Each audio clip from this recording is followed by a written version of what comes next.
eto mga ma'am and sir, yung ating brother MFCT 4500DW. Ayan yung kanyang sample printout. Ayan. So, makikita nyo wala siyang yellow, tapos merong mga incomplete nozzle and then mixture ng color. So para ma-solve yan, punta tayo dito, press natin tong home button, hold press nyo lang.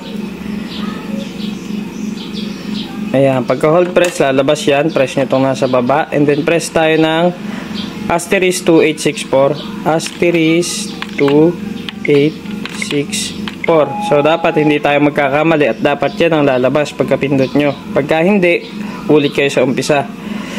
Then, press nyo yung 766.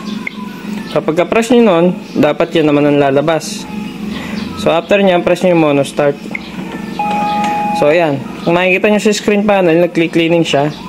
So, medyo matagal yan. Mag-click cleaning siya ng mag-click cleaning. So, after nyan, pag huminto na, so, pwede na natin i-check yung printout.